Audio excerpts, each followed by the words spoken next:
So one of my most meaningful and most difficult experiences at Simple House so far has actually been when I got to know one of our friends, Miguel, and I actually became acquainted from him kind of through a funny, I guess not really funny, but through my take kind of a just random situation where so my boss Clark wanted me to go visit him in the hospital, and I was actually very reluctant on the inside because we usually hospital visits isn't something we do on a regular basis, if you will.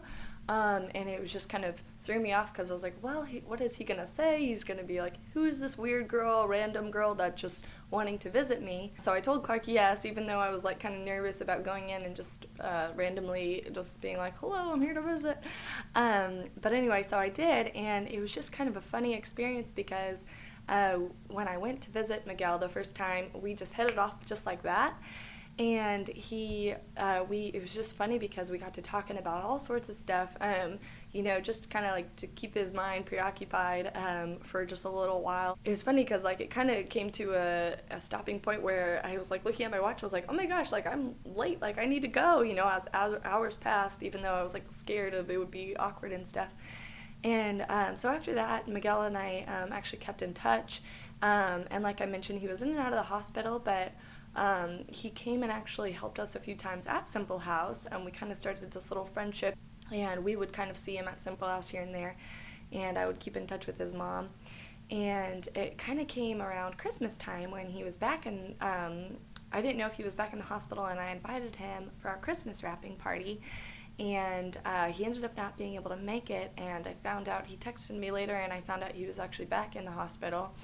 And so I went to go visit him on our way out of, on our soon-to-be break on my way back to Wichita. And I wasn't expecting it, but immediately when I walked up to go see him, his mom, came up to me in tears and said that they had just found out that there was some more complicated issues with Miguel, and that there was something wrong with his heart, and that his lungs were infected, and they weren't sure if he was going to make it until that evening. And so this is just so unexpected to me, just because, as I previously mentioned, Miguel was so in and out of the hospital that it was almost kind of just so normal expecting him to be there. It just kind of seemed like, he had this, it didn't seem out of the ordinary, like, he just has to go be there for a few weeks, and then he gets out for a few weeks, and this and that. And so it really threw me off guard to think, oh my goodness, like to hear those words. And I never met his brother until that day, and his brother was just crying in my arms and, saying, I don't know what to say to my mom, I don't know what to do. And, I had nothing, like I mentioned, I met Miguel this year, and we had like a fond friendship, even though it was, a short period of time, but I felt this closeness with him, and it was just so sad to see his family in such a tough spot like that, to be experiencing that pain.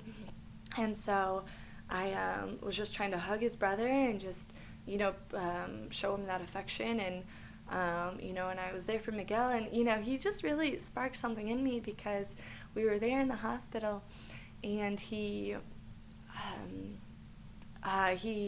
sees me, and he's apologizing to me, and he goes, Margo, I'm so sorry that I couldn't make it to the Christmas wrapping party. I was here and everything, and it just brought tears to my eyes. I was like, oh my gosh, like, it's okay, we understand, it's totally fine. And even there were times prior I invited him if he was able to, and out of the hospital, wanted to help with our other outreaches. He was just always had such a sweet heart, where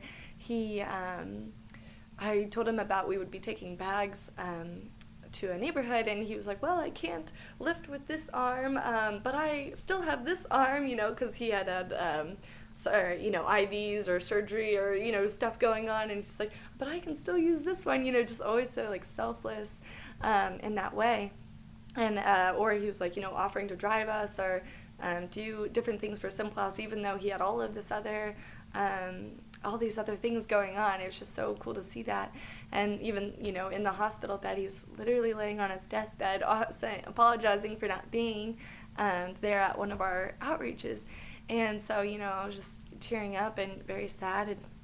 But it was just so sweet to see him. And so I was just trying to kind of be there for the family. And then I, hadn't been in a situation like that very often. And so I told his mom, like, I think I'll let you guys have your family time now, and, I'll get going, and everything, and, just kind of saying a last goodbye to them, and obviously praying that hopefully something could come about where they could figure out some of those issues with Miguel, and so I left, and I found out later when I was in Wichita. I was so sad, but I had found out that he had actually passed away, and I was upset with myself that because Miguel was the only one I had his phone number, and so that was my only contact. I didn't have his mother's, and so I didn't find out till after the funeral that he had passed away.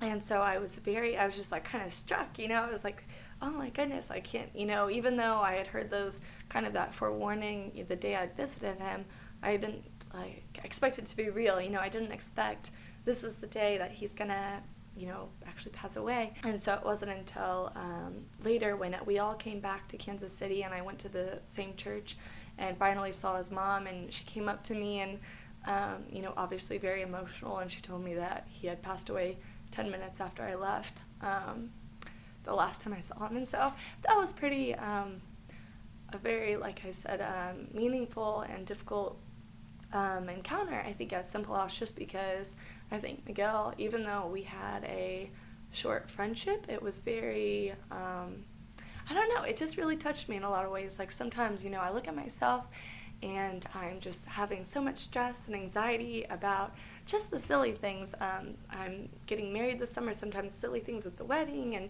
getting married, or things with work here at Simple House, or things with family, and just the littlest things.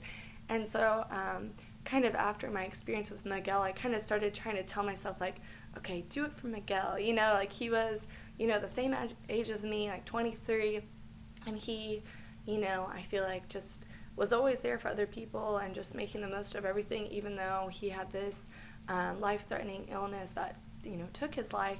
And so just kind of after that, I would kind of want to tell myself that, like, okay, you have, like, I'm assuming, years ahead, and so, take advantage of every moment and really, do it for him or do it for other people, and just take advantage of every opportunity, so.